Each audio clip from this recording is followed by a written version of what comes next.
Bom dia, bênção, reunidos para adorar ao Senhor e continuar meditando nos 10 mandamentos. Já estamos no segundo mandamento. Esperamos que hoje nós concluamos o estudo desse segundo mandamento, que é muito próximo do primeiro mandamento. Abra lá sua Bíblia para Deuteronômio, capítulo 5, lembrando que nós, há um tempo atrás, começamos a estudar o livro de Deuteronômio, que é muito importante na Bíblia, todos são, claro, mas esse livro é importante porque ele fundamenta os livros a seguir, né? De Josué até 2 Reis, são livros que têm a história de Deuteronômio implícita neles. Você vai entender melhor esses livros do Antigo Testamento se você conhece bem o livro de Deuteronômio. Nós estamos lendo e estudando o segundo mandamento. Primeiro mandamento, Deuteronômio 5, verso 7, diz assim: não terás outros deuses diante de mim. E o segundo mandamento, verso 8, não farás para ti imagem de escultura, nem semelhança alguma do que há em cima no céu, nem embaixo na terra, nem nas águas debaixo da terra, nem as adorarás, nem lhes darás culto, porque eu, o Senhor teu Deus, sou Deus zeloso, que visito a iniquidade dos pais nos filhos, até a 3ª e 4ª geração daqueles que me aborrecem. E faço misericórdia até 1000 gerações daqueles que me amam e guardam os meus mandamentos. Então veja que o segundo grande mandamento é muito parecido com o primeiro aqui dos 10 mandamentos, mas o segundo enfatiza não fazer imagens de Deus. Não faça nenhum tipo de imagem de Deus. Você pode fazer imagem de outras coisas, mas não pode conferir a estas estátuas, estas imagens, o status de Deus. Mas nós estudamos isso no Antigo Testamento e agora vamos estudar o segundo mandamento no Novo Testamento. Só que antes, só ler o último versículo que nós meditamos no Antigo Testamento sobre este segundo mandamento. Está lá em Ezequiel, capítulo 14, verso 3. O povo estava no cativeiro babilônico. Um dos pecados do povo aqui era a idolatria, era o fazer imagens. Só que não é só a imagem em si, é o que está por trás da imagem. Então, olha o que diz Ezequiel 14, verso 3. Filho do homem, estes homens levantaram os seus ídolos no seu coração, e o tropeço da sua maldade puseram diante da sua face. Devo eu, de alguma maneira, ser interrogado por eles? E aqui fala exatamente dos ídolos do coração. Então, você pode ser um idólatra ao adorar uma imagem, e você pode ser um idólatra ao levantar um ídolo no seu coração. Ou seja, ninguém está vendo, mas você tem algo no seu coração que é o seu Deus e que não corresponde ao Deus verdadeiro, o Deus de Israel, o Deus da Bíblia Sagrada. Então é necessário você se arrepender do seu pecado e deixar o pecado da idolatria. Não pense que porque você é crente em Jesus, não tem imagens de escultura na sua casa, que você não pode correr o risco de cair neste pecado da idolatria. Ídolos no coração podem ser coisas, podem ser pessoas, pode ser um pecado, né, o orgulho, o soberbo, ou algo mais, ou você mesmo, né, a idolatria do seu próprio eu. Então você deve estar atento a isso. Então no Antigo Testamento a gente vê muito sobre o pecado da idolatria. E esse segundo mandamento tem muito a ver com o pecado da idolatria. Então, vamos ver agora o segundo mandamento no Novo Testamento. Por que isso é importante? Para que você compreenda que este mandamento ele está no Novo Testamento também. Mesmo que ele não tenha sido repetido tal e qual no Antigo Testamento, mas ele está no Novo também. E nós observamos no Novo Testamento que a diferença entre os ídolos e Deus, o Deus verdadeiro, se dá no ser humano através da sua conversão. Quando você crê em Jesus, você deixa os ídolos. Ídolos, imagens ou ídolos do coração. Então, o povo da época do Novo Testamento, ali no primeiro século, quando o apóstolo Paulo estava pregando o evangelho para gregos, romanos, asiáticos ali daquele período, todos viviam numa intensa idolatria. E a idolatria é exatamente você adorar outra divindade que não existe, ou que foi criada, ou que você cria na sua mente. Normalmente essas divindades, esses ídolos, são reflexo dos nossos desejos. Por isso, algumas imagens eram de ouro, porque o ouro era riqueza, eu quero ser rico, meu ídolo é rico, entende? É uma projeção do que você queria para você, você joga no ídolo, né? Zeus, por exemplo, que era o grande deus ali do Olimpo, era um deus adúltero. Por quê? Porque os gregos queriam também viver na promiscuidade. Então, eles queriam um Deus promíscuo, um Deus que legitimasse o pecado deles. E até hoje é assim, né? Até os evangélicos querem um Jesus de acordo com as suas necessidades. Isso é e pode ser um tipo de idolatria. Eu quero o Jesus que convém a mim, entende? Aí eu recorto da Bíblia os textos de Jesus que falam de um Jesus que me agrada. E os textos do Jesus duro, com o chicote lá no templo, eu nem olho. E aí a gente vai ter uma visão míope de Jesus e acaba não sendo o Jesus que está revelado na Bíblia Sagrada. Então, Paulo e Barnabé, certa vez, receberam glória do povo de Listra, quando foram adorados como se fossem Mercúrio e Júpiter. Eram os nomes romanos, né, das divindades gregas ali. Mercúrio era o deus que levava as mensagens para outros deuses, Paulo era o pregador, então ele era Mercúrio, e Barnabé, ele era Júpiter, porque é como se ele fosse o chefe, o líder da missão na primeira viagem missionária aqui. A gente vê isso lá em Atos, capítulo 14, verso 11, para você perceber como era o nível de idolatria do povo naquela época, e hoje não mudou. Atos 14, 11 diz assim: quando as multidões viram o que Paulo fizera, os milagres do apóstolo ali, gritaram em língua licaônica, dizendo: os deuses em forma de homens baixaram até nós. A Barnabé chamavam Júpiter e a Paulo Mercúrio, porque era este o principal portador da palavra. O sacerdote de Júpiter, cujo templo estava em frente da cidade, trazendo para junto das portas touros e grinaldas, queria sacrificar juntamente com as multidões. Porém, ouvindo isto, os apóstolos, Barnabé e Paulo, rasgando as suas vestes, saltaram para o meio da multidão, clamando: senhores, por que fazeis isto? Nós também somos homens como vós, sujeitos aos mesmos sentimentos, e vos anunciamos o evangelho para que destas coisas vãs vos convertais ao Deus vivo, que fez o céu, a terra, o mar e tudo que há neles, o qual nas gerações passadas permitiu que todos os povos andassem nos seus próprios caminhos. Contudo, não se deixou ficar sem testemunho de si mesmo, fazendo bem, dando-vos do céu chuvas e estações frutíferas, enchendo o vosso coração de fartura e de alegria. Dizendo isto, foi ainda com dificuldade que impedir as multidões de lhes oferecerem sacrifícios. Se fosse hoje, isso acontecendo hoje, em algumas igrejas evangélicas, eles aceitariam o sacrifício e a adoração. Muitas e muitas igrejas evangélicas, seus líderes querem isso, querem esse tipo de adoração, e eles se tornam ídolos no coração das pessoas. Se fala mais dessas personalidades do que do próprio Senhor Jesus Cristo em algumas dessas igrejas. Então tenha muito cuidado. Se um dia você for a alguma igreja, tiver que ir noutra igreja, tenha muito cuidado. Não escolha uma igreja de uma personalidade. Escolha uma igreja do Senhor Jesus Cristo. Ela pode ter vários nomes. Aqui é Batista Manancial. Tem outras igrejas do Senhor Jesus Cristo com outros nomes.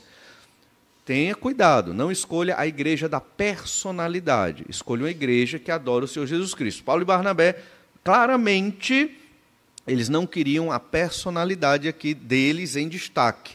Eles estavam comprometidos com a pregação do Evangelho. Então, veja isso. Geralmente, essas igrejas comprometidas com a pregação do Evangelho são igrejas simples.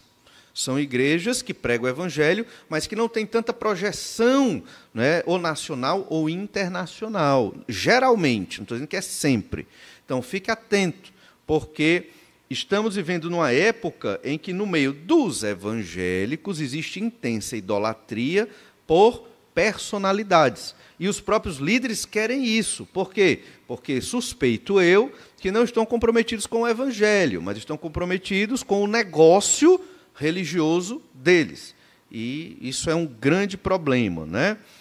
Paulo também pregou lá no Areópago, em Atenas, e mostra como o verdadeiro caráter da divindade nada tem a ver com as fantasias e projeções dos homens. Os gregos ali, eles projetavam seus deuses de acordo com as suas expectativas, seus sonhos, né? Como eu mencionei, acerca de Zeus.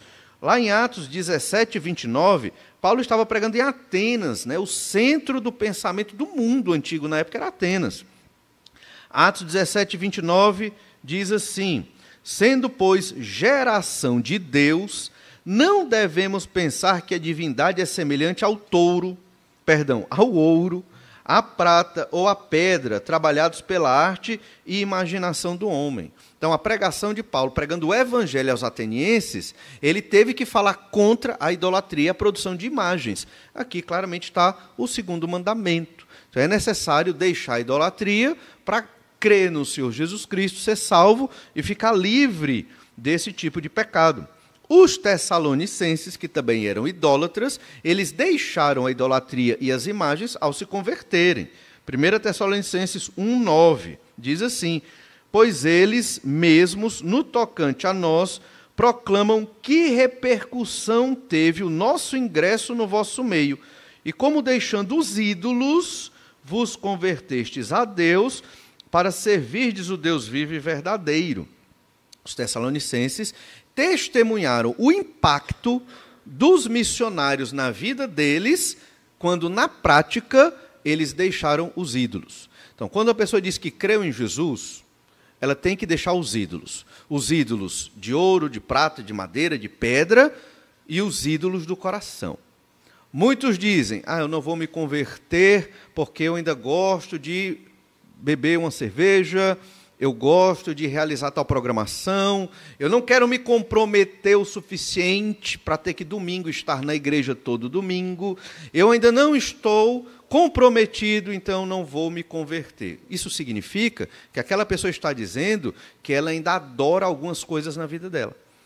Entende? Ela está adorando esses ídolos, ou é o ídolo do lazer, ou do prazer, ou o ídolo de qualquer coisa nesse sentido, do hedonismo, né? Mas, na verdade, o Senhor, nosso Deus, tem que ter a prioridade em nossas vidas. Se nós pensarmos bem, isso é justo.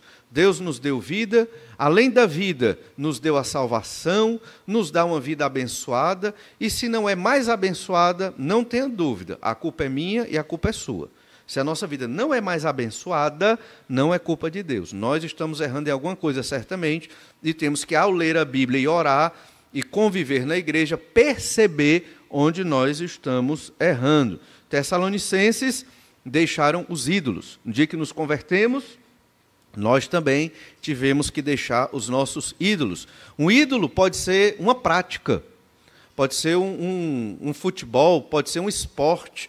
Eu tinha um esporte que para mim era sagrado, todo dia eu estava lá naquele esporte. Quando eu me converti, acabou, né? Ali não era mais essencial. Então, sempre que tinha atividade na igreja do Senhor Jesus Cristo, eu não ia, não praticava, não estava no meu esporte, porque aquilo virou segundo, terceiro, quarto lugar. Outras coisas tomaram prioridade na minha vida. Então, quando você crê em Jesus, é assim. Então, tenha cuidado. Não estou dizendo que agora você tem que vir todos os cultos, todo o tempo, e se faltar um, você perdeu sua salvação. Não é isso, certo? A ideia não é essa. Você tem que se avaliar e entender se Deus está no centro da sua vida e é a Ele que você adora e que a sua vida gira em torno de Deus, do Deus que se revela na Bíblia Sagrada. Essa é a reflexão que você deve fazer. Meu trabalho, eu trabalho para a glória de Deus ou eu trabalho para ganhar dinheiro? É diferente. Se eu trabalho só para ganhar dinheiro, está ruim o negócio, né? Eu sou quase um ateu. Agora, se eu trabalho para a glória de Deus, o meu trabalho ele tem um sentido dentro do plano do Senhor e dentro da minha vida. Deixou de ser trabalho e virou ministério. Não é verdade? E todo mundo tem que trabalhar. Trabalha aí de 8 a 10 horas por dia, muitas vezes. Então, que o seu trabalho seja uma extensão do seu ministério. Você pode pregar o evangelho, você pode amar as pessoas, você pode mostrar a justiça de Deus sendo um funcionário aplicado. Isso também é testemunhar e glorificar o nome do Senhor. Tem muitas formas de você glorificar Deus no seu trabalho. Mas não deixe o seu trabalho, o seu dinheiro e outras coisas, um esporte, ser o ídolo que está no seu coração. Lá em Atos 19, verso 18, nós lemos que os cristãos de Éfeso, eles expressaram sua fé e conversão queimando livros de magia. Eles eram um povo extremamente místico e voltado para a feitiçaria, e a marca, o sinal da conversão foi queimar os livros. Olha lá, Atos 19, verso 18. Muitos dos que creram vieram confessando e denunciando publicamente as suas próprias obras. A conversão traz isso. Quando você se converte, você não tem vergonha de dizer que pecou. Entende? Você testemunha, olha, eu errei, eu sou falho, peço perdão. Não estou dizendo que você tem que dizer isso o tempo todo, mas é uma marca do crente, ele está aberto a reconhecer seus pecados, confessar diante de Deus e, às vezes, até confessar diante dos homens. Nós não precisamos vestir a máscara do hipócrita. Não precisamos fingir que vivemos uma vida espiritual. Não precisamos, não precisamos. Porque Deus sabe, e Ele é a pessoa mais importante. Você vive para a glória de Deus. Então, se você não está vivendo para a glória de Deus, o primeiro passo é reconhecer onde você está errando, confessar o seu pecado ao Senhor, pedir a ajuda de irmãos que você entende que vão te ajudar, e aí você começa a crescer em intimidade com Deus, honestidade e uma fé sincera e honesta. Não tem sentido, e foi uma das coisas que Jesus mais desprezou, é uma fé hipócrita. Não tem sentido. Seja honesto diante de Deus e diante dos homens. Eles confessaram as obras. Verso 19. Também muitos dos que haviam praticado artes mágicas, reunindo os seus livros, os queimaram diante de todos. Calculados o seu preço ali, o preço daqueles livros, achou-se que montavam a 50.000 denários. Assim a palavra do Senhor, ela crescia e prevalecia poderosamente. Então era muito dinheiro para a época. Eu me lembro, na minha juventude, evangelizei um amigo, ele se converteu, só que ele gostava de ouvir muito aquelas bandas meio estranhas do rock and roll, né? Puxada mais para as coisas do diabo mesmo. E então, ele disse, agora, eu me converti, o que é que eu faço? Não, cara, quebra os discos. Era vinil na época. Quebra os discos. Não, mas isso aqui, não sei o que, isso aqui. Não, tem que quebrar, tem que jogar fora, tem que queimar, não pode dar para ninguém, isso é para destruir. A mesma coisa com as imagens, a mesma coisa com qualquer coisa que você foi apegado ali, você tem que destruir, tirar da sua vida, né? Há quem diga que Eliseu, quando recebeu a porção dobrada do Espírito ali, de profeta que estava em Elias, ele pegou o carro de bois, usou como lenha e ofereceu os bois em sacrifício ao Senhor. Por quê? Porque ele jogou fora tudo o que podia chamar ele de volta para aquela vida antes dele ser um profeta. Então, na verdade, é isso. Nós temos que jogar fora tudo aquilo que nos ligou ao pecado e realmente ter uma nova vida. Conversão é uma mudança drástica. Não existe conversão mais ou menos. Ah, pastor, estou ali. Não. Alguns estão num processo, eu entendo isso, e é compreensível, e é bíblico, mas a conversão acontece num momento, e naquele momento você deixa tudo por Jesus. Tudo, não tem nada, não, mas isso aqui, nada. Tudo por Jesus. Isso implica, eu estou comprometido com a igreja do Senhor Jesus Cristo, eu estou comprometido com a leitura da palavra de Deus, eu estou comprometido com a vida de oração, eu estou comprometido com a proclamação do Evangelho, eu estou comprometido com o sustento da obra de Deus, eu estou comprometido com tudo que envolve a agenda de Deus na terra revelada na Bíblia Sagrada. Esse é o trabalho, irmãos, esse é o serviço, esse é o ministério, não tem o que inventar. né, não tem muita coisa, muita pompa. É isso mesmo, Jesus deixou isso para nós, e os apóstolos também, e é o que nós devemos fazer. O povo lá de Éfeso, ao se converter, queimou os livros de magia, não pensou duas vezes. Essa igreja de Éfeso aqui, quando se converte, veja que ela se converteu poderosamente, uma grande conversão, tanto que o apóstolo ali fez uma escola para preparar missionários para toda a Ásia. E essa igreja de Éfeso se tornou uma grande igreja. Há relatos de que o apóstolo João foi um dos pastores desta igreja. No entanto, lá em Apocalipse capítulo 2, né, a primeira igreja listada ali, Jesus manda uma carta para aquela igreja, e provavelmente data do ano 90 depois de Cristo, e a carta diz que a igreja de Éfeso, ela deixou o seu primeiro amor por Jesus. Então, as igrejas podem abandonar o seu primeiro amor. E os crentes podem deixar de amar poderosamente a Jesus. E é muito triste quando a gente ouve um crente dizer: quando eu era novo convertido, eu fazia isso, fazia aquilo e tal, com tanta alegria, né? Amém. E hoje? Não, aí hoje não. Sabe o que acontece nas igrejas? É que os crentes se contaminam com os maus testemunhos dentro da igreja, que existem. Não se contamine com o mau testemunho, né? Também não fale mal do mau testemunho. Pelo contrário, influencie o seu irmão que não quer nada com o Senhor. Influencie, né? Aconselhe, não brigue, motive, anime. Se não conseguir, né, cuide da sua vida e faça você mesmo ser um testemunho do Senhor Jesus Cristo. E aí você vai perceber que você cresceu. Não é só na conversão que você tem esse tipo de amor, deixando os ídolos e a magia, mas durante toda a vida, é uma vida de motivação e de crescimento. Até porque, pense bem, não tem sentido nós servimos um Deus todo-poderoso e você ser um crente desanimado.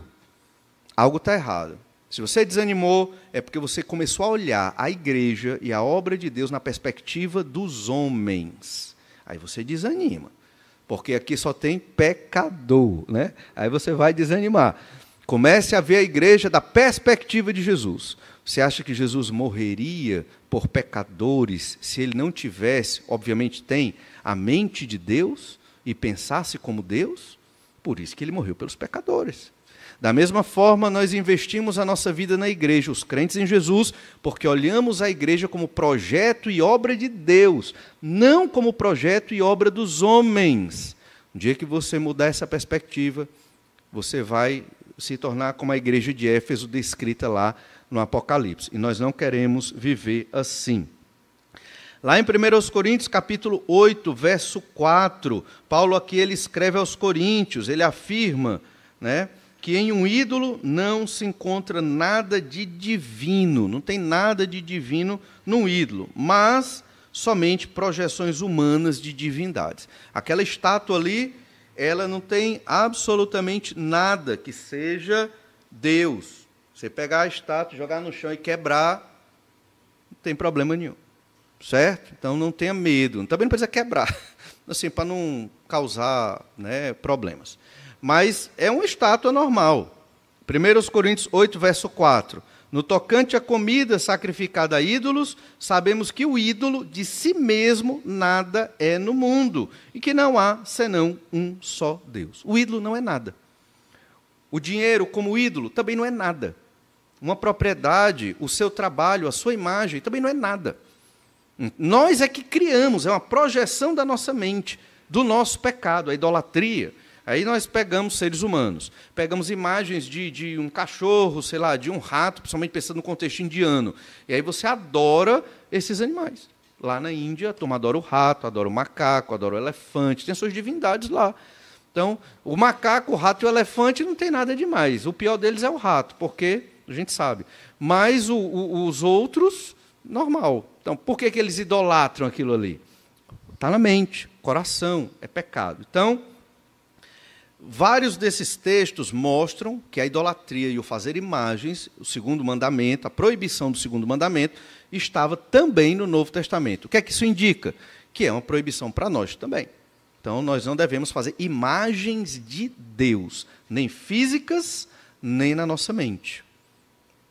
Mas agora vejamos, por fim, verdades sobre o segundo mandamento. Algumas verdades importantes aqui sobre o segundo mandamento.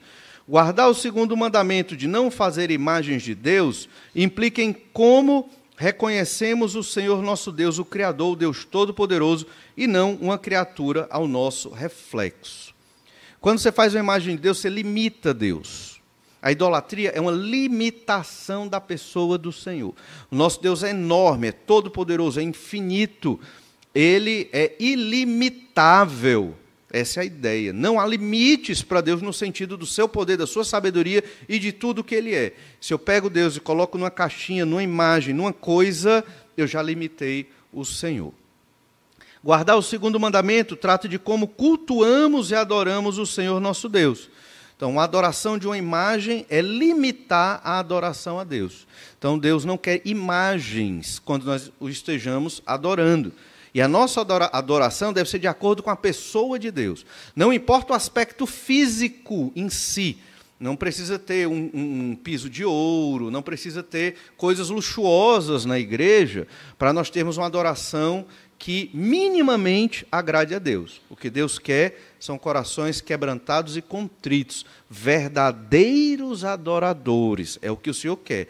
É mais fácil ser ritualista, fazer aquelas procissões atrás de uma imagem, subir uma escada de joelho, aquelas coisas malucas que a turma faz por aí, do que ter uma adoração honesta e sincera. É difícil. Você tem que ter um controle da sua mente, para você estar ligado no Senhor. Você tem que ter, durante a semana, você tem que estar se preparando para uma adoração e estar adorando a Deus durante a semana, na sua casa. Tem que ser uma coisa comum, adorar a Deus na sua casa, lendo a sua Bíblia, com a sua família, cultos domésticos. Isso tem que ser normal, tem que ser comum, não é para ser uma novidade.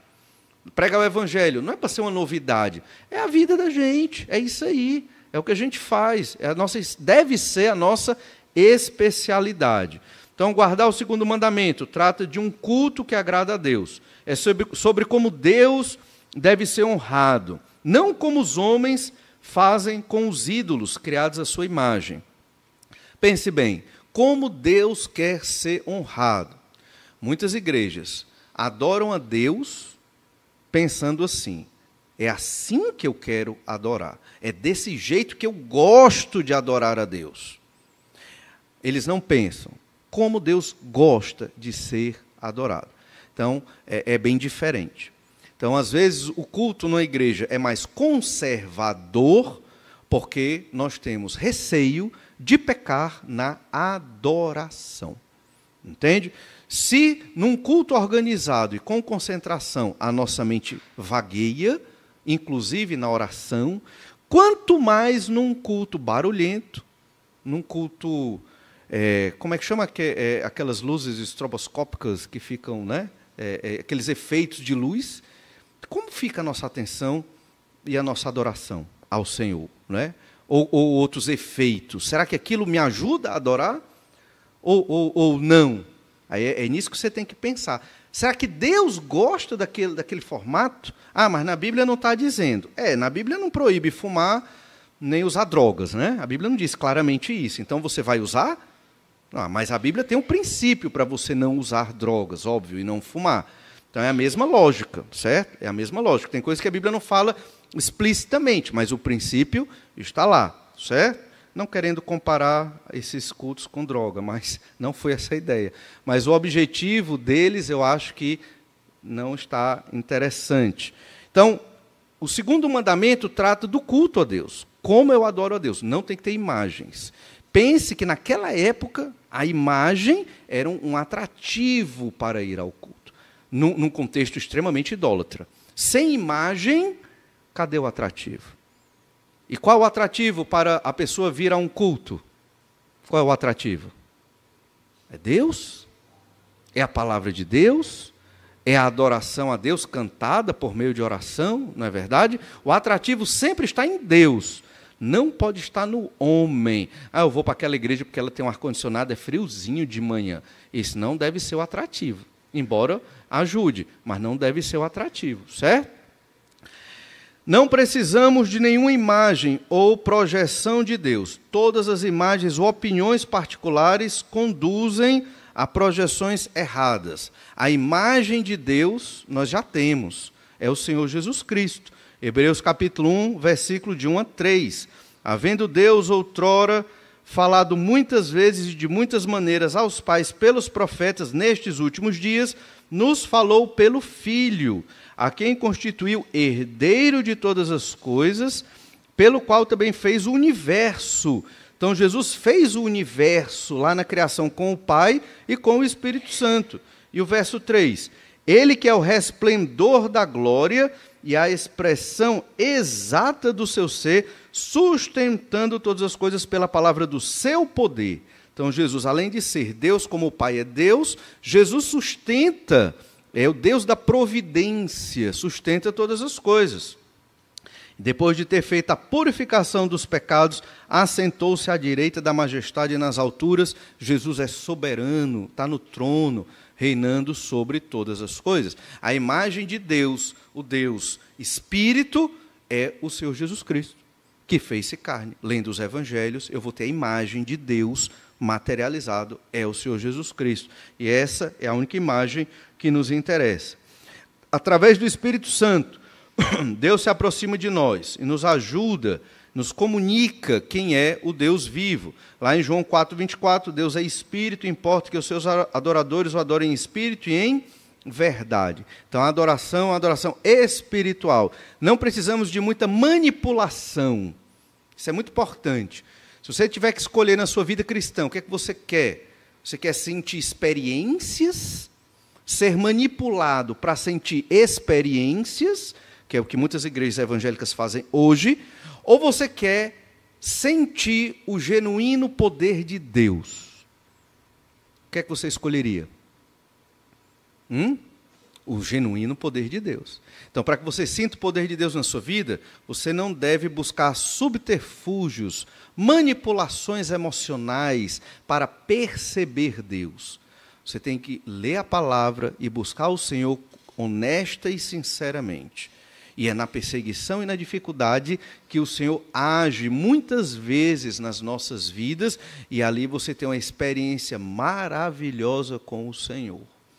Que as igrejas que prometem certas experiências emocionais não vão poder dar isso para você. Então, conversões. Por que é que muitas vezes nós não fazemos apelos na igreja para alguém vir aqui à frente? Talvez todo domingo eu fizesse um apelo, tivesse 2, 3, 4, 5 convertidos aqui na frente todo domingo, talvez. Por que não fazemos? Porque nós queremos ver o poder de Deus convertendo o pecador perdido, porque Deus, ele é o Todo-Poderoso, ele converte pecadores perdidos. Como é que era feito no Novo Testamento? O apóstolo pregava o evangelho e o pecador perdido perguntava, se interessava. E agora, o que é que eu faço? É aí que você diz. Agora você entrega a sua vida a Jesus, se arrepende dos seus pecados e crê.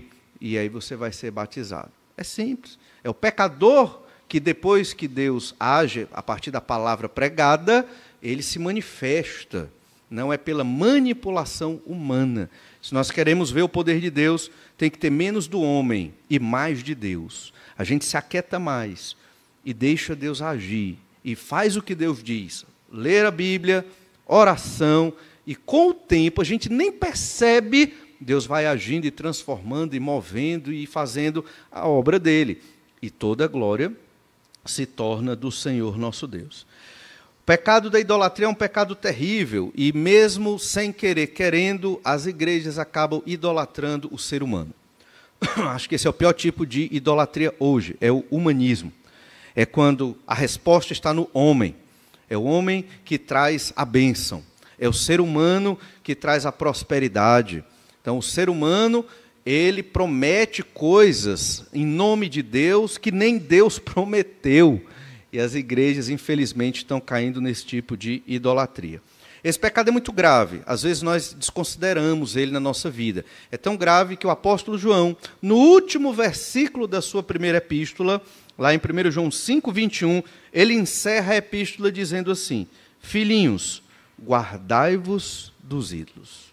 É como se ele estivesse dizendo: filhinhos, tenham cuidado, porque os ídolos estão aí e são extremamente perigosos para destruir a nossa fé.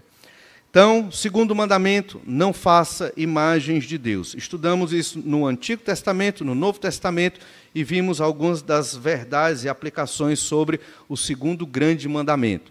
Mesmo não tendo nós ídolos, imagens nos nossos lares, o perigo da idolatria é enorme e podemos cair ao construir ídolos nos nossos corações. Então, tenha menos do ser humano na sua vida e procure mais do poder de Deus. Vamos orar, pedir que o Senhor nos abençoe.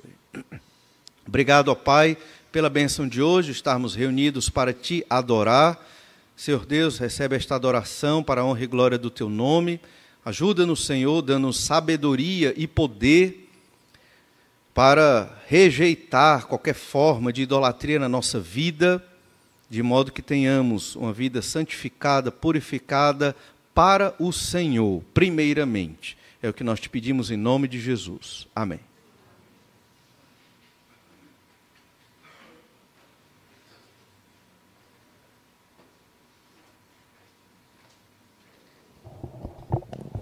Amém. Neste momento iremos cantar um hino, antecedendo a celebração da ceia do Senhor. Peço que os irmãos fiquem em pé. Cantaremos o hino Seu Manto pelo Meu.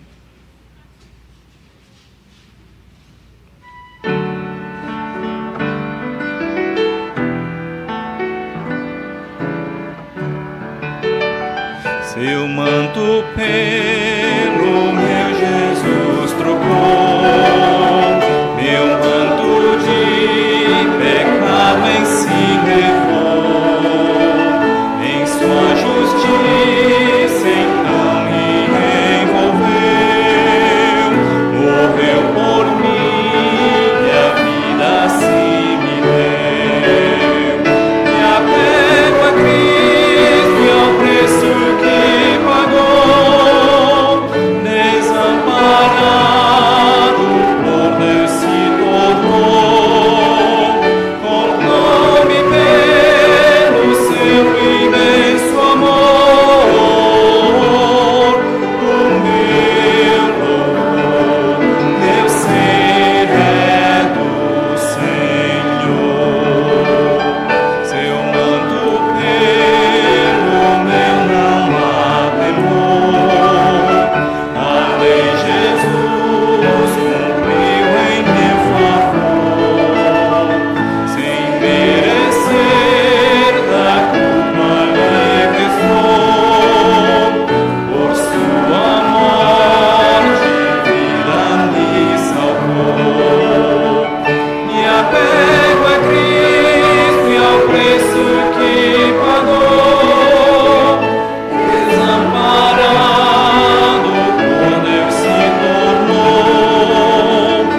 Hoje é o dia que nós celebramos a ceia do Senhor, primeiro domingo do mês, né, segundo a nossa tradição e costume. Então, eu gostaria de chamar os diáconos que vão nos auxiliar, o pastor Jaime também. E a ceia do Senhor não é um evento para ser místico, nem ritualista, mas celebramos a ceia porque o Senhor Jesus deixou como uma ordenança para nós. Não é uma ordem comum, mas é uma ordem especial, porque a ceia é uma espécie de pregação dramatizada. É na ceia do Senhor que nós lembramos do fundamento da nossa fé, o sacrifício do Senhor Jesus Cristo. É possível hoje, na modernidade, que alguns que se dizem crentes nem entendam o fundamento da sua fé.